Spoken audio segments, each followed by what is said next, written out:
I'm Colt Stevens from Horseshoe Firearms, and today we're going to be going over the second half of the ATF Form 4473.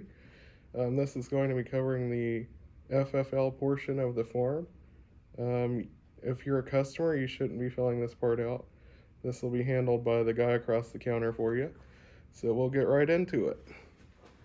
Okay, so the first item we're going to be going over is item number 16. That is located right here. It asks you what kind of handgun, long gun, or other firearm it is. So if it's a handgun, less than 16-inch barrel. If it's a long gun, it will be over 16 for a rifle or 18 for a shotgun.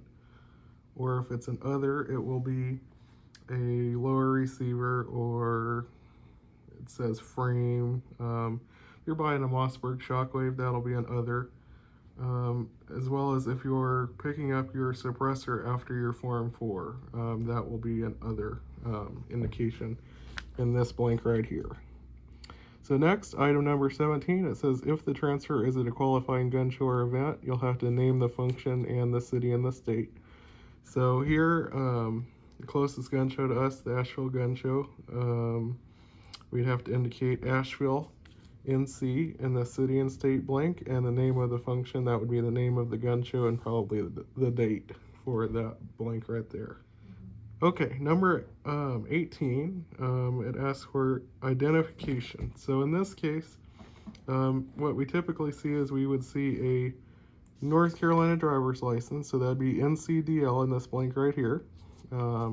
Ask you for the number on the ID and the expiration date right there. And it will want the month, day, and year. On that one, typically we see driver's license only. I think they will allow you to use several different items. I'll cover that more when we go into the next check required for a rifle or shotgun or other. They have a list of things that they will accept. It has to be a picture ID is what their specifications say. So we'll move on. If you don't have a picture ID, you have to have a supplemental. I've heard that's like a water or power bill. We've never encountered this, so we don't typically use that. Normally what we see, as I said, is a North Carolina driver's license, or it can be an out-of-state driver's license. It just has to be a picture identification driver's license is what we typically accept. 18C, I've never had this one done, so I couldn't tell you what we do with that. So then, number 19, this whole section here, this is about the next check. If you're buying a rifle or a shotgun, as I said, with no concealed carry or pistol purchase permit, we'll be running that through the FBI NICS system. We typically do that online. You can call them, but they're typically really busy, so we can't always get into the call-in portion. Online is usually quicker. If they don't give you a response within 20 minutes, they will automatically move it to delayed, and you'll have to wait until they send us an answer, or they will automatically let it go after 5 days, 3 business days, 5 days total. So on the 6th day, you can come and pick it up.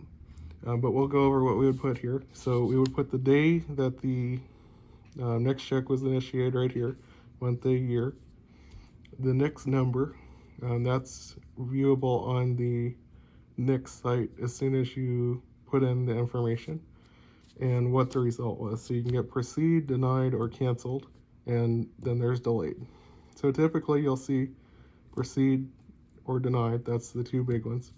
Or canceled if you have to cancel it, they didn't want to go through with it after they figured out they were delayed. They could say canceled. The FFL would cancel it, is how that works. And then, of course, delayed right here.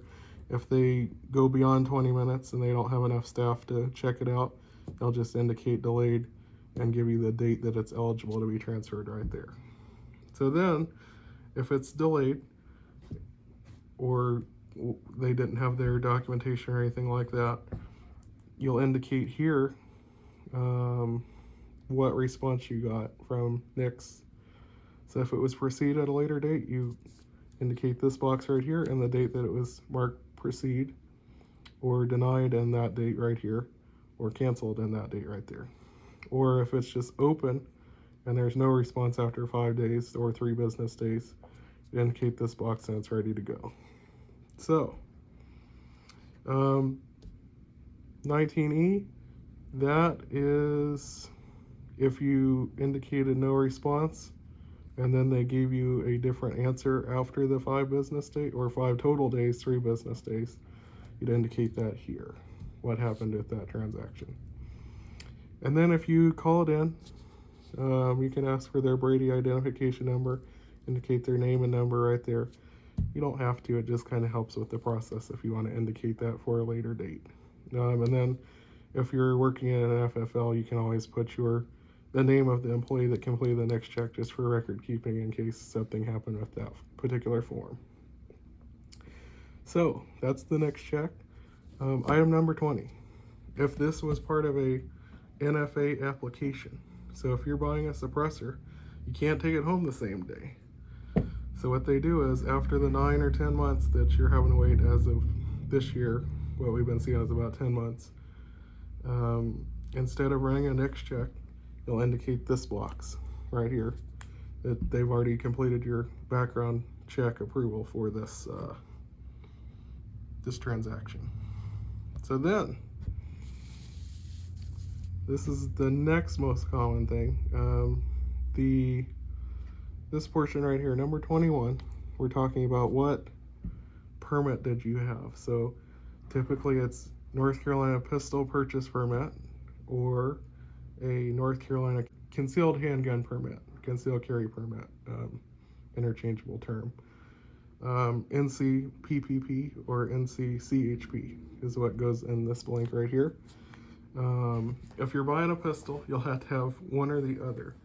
So if you're buying a pistol, at least in this store, what we expect from you is we expect 1 North Carolina driver's license and 1 NC PPP or NC CHP for a handgun. If you are buying a rifle, shotgun, other receiver, suppressor, whatever, we'll need to see something right here, or we'll have to run a next check. If it's a pistol, we would have to see one. If it's a rifle, it's not required. This is used in place of a next check. So if you're buying a rifle, instead of running NICS, we can use your CHP or pistol purchase permit. Not required because we can run the next check. We can't run a next check for a handgun, except in the case that you are a North Carolina law enforcement officer. If you're working in the state as a law enforcement officer, there's a specific exemption to where we can run a next check for you with your badge number and transfer it as if it was a rifle if it's a handgun. The other exception of this is even if you have a suppressor, they want you to run this even though it says they don't. We always do just to be sure. We'll either take a concealed carry or run a next check for the suppressor and just mark other, just to make sure nothing has occurred in between the time that they checked you out and you're actually picking it up. So that's item 21. If you're delayed and you come back to pick it up, you'll have this blank down here, this one right here. You'll have to sign and make sure everything is still correct and certify the date right here. Let me see if I can get this. Sign over here, date right there. So then we go to this section right here. This is the particulars of what you're actually buying. So if you're buying like a suppressor, you would mark silencer code as the manufacturer.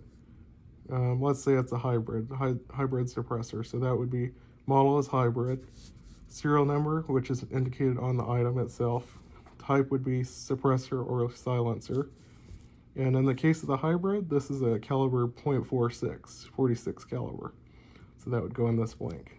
It's important to note, if you're buying a handgun, you're buying 2 at a time. We do have to do extra paperwork. That's called the multiple sale form. Those have to be done if you sell 2 within a 5-day period. We'll have to submit one of those. There's nothing required on the customer's part. That's all on the FFL side of things. So after that, Item number 29, total number of firearms transferred. They want you to spell it out. You can't write just numerals. You have to spell it out. 0 as in ZERO. 1, 2, 3, 4. It's also important to note that if you want to, you can attach additional pages of serial numbers. This form right here. If you just copy that and write everything down, you can attach it to the form and get more than 4 on this 4473. But typically we just see 4. We've not really ever seen more than that at a time. Item number 30. Check if any part of this transaction is a pawn redemption. We're not a pawn shop, so we don't have that.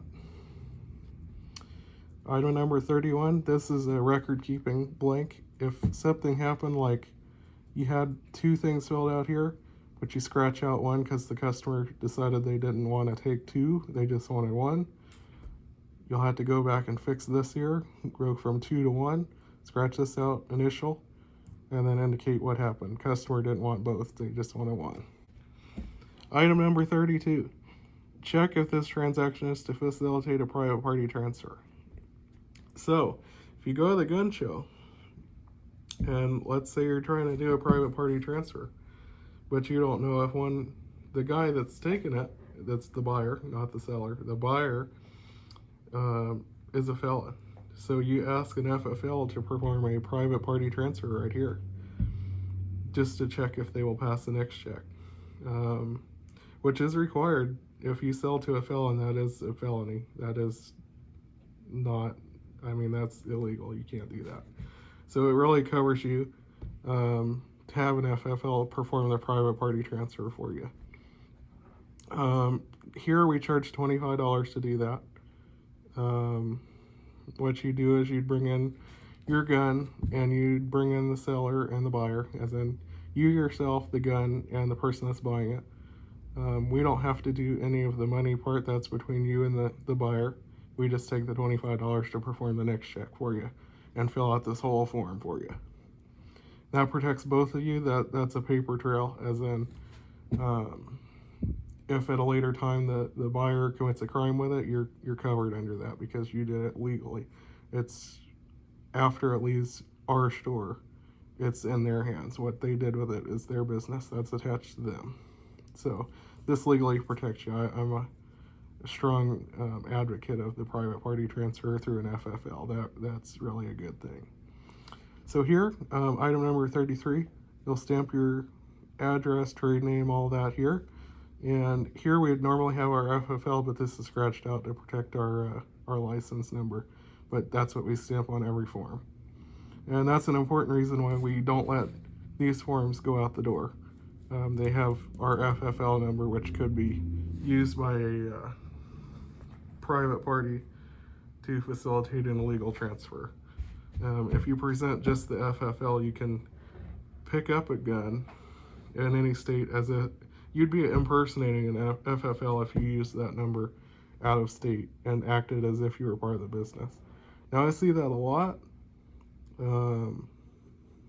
I wouldn't, it's just safer not to have this on here to protect everybody. So the last 4 items: transferor seller's name. So in that case, that would be me, Colt Stevens. I'd put my name there, print, sign. What is my title? My title is Vice President. That goes there. You could be employee here as well. And transfer date right here. So that would be today's date. And with that, that's everything on the FFL portion. I hope you enjoyed. Please check the link in the description and like and subscribe.